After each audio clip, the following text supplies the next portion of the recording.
बिस्मिल्लाहिर्रहमानिर्रहीम। अस्सलामु अलैकुम। मैं हूँ इशफाक मुश्ताक। नाजरीन, इस दुनिया में बहुत से लोग ऐसे भी हैं जो बेचारे बोल नहीं सकते, सुन नहीं सकते, और वो किस तरह ज़िंदगी गुजारते हैं और लोग उनके साथ भी हाथ कर जाते हैं। तो आज हम इस वक्त गोगड़ा तहसील लोधरा में मौजूद हैं, जहाँ पर मेरे साथ बिनते शरीफा फाउंडेशन की CEO मैडम सुमेरा इकबाल साहिबा भी मौजूद हैं। उनसे हम जानते हैं कि ये कुछ अर्सा पहले यहाँ पर इन्होंने इनके आगे मदद की। जी अस्सलाम वालेकुम। वालेकुम अस्सलाम।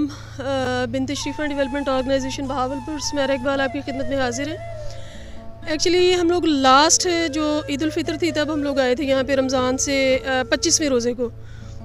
तो तब हमें किसी ने बताया कि ये फैमिली यहाँ पे जो है ये इस तरह मतलब डम एंड डफ है। तो इनके लिए हम लोग वहाँ से भावलपुर से एक फ़ूड बैग बना के लाए थे और ईद के कपड़े थे जिनमें। और तब मतलब काफ़ी इनके घरेलू हालात देखे तो जो हमारे साथ मोहतरम थे जिन्होंने हमारा इसे तारुफ़ करवाया था, हाफिज़ जी, उन्होंने बताया कि ये कोई करीबी एक भट्टे पे काम करते हैं और इनको मज़दूरी भी पूरी नहीं दी जाती। मतलब जितने 100-50 इनकी पॉकेट में डाले और बाकी पैसे जो है वो मतलब इनको नहीं दिए जाते। मतलब मज़दूरी भी इनको नहीं मिलती। एक तो वो सुनने और मतलब बोलने की ताकत से महरूम है। दूसरा ये है कि हम उनके दुनियावी हुकूक उनको हम देने की बजाय वो भी हम लोग सलब कर लेते हैं।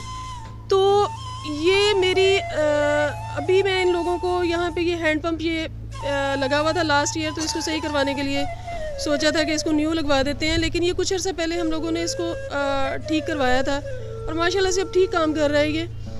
मेरा ख्याल है कि जो है इनकी मेजर प्रॉब्लम जो है वो इनके घर का है। तो अगर इनकी 4 दीवारी और इनको एक रूम छोटा सा किचन वॉशरूम बना के दे दिया जाए तो वो सबसे बेस्ट होगा।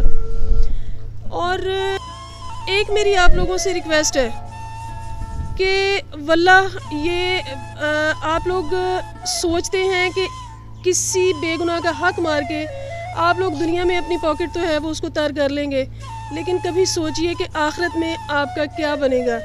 क्योंकि हम लोग पैसे की खातिर हम लोग सब कुछ भुला बैठे हैं। ये जो ज़र है इसके पीछे हम लोगों ने अपनी इक़दार खो दी हैं।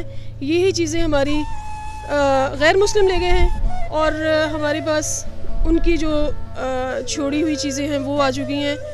और बस ये मैं इससे ज़्यादा तो और कुछ नहीं कहूँगी कि क्योंकि तकलीफ़ होती है, अल्फाज नहीं होते कि इंसान क्या कहे और क्या ना कहे।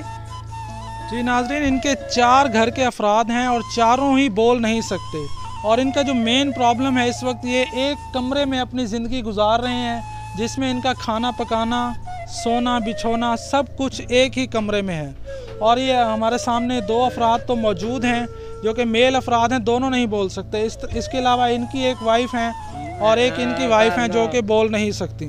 तो तमाम देखने वालों से गुजारिश यही है कि जितना हो सके आप इनके साथ ताउन कीजिएगा और विज़िट कीजिएगा। शुक्रिया।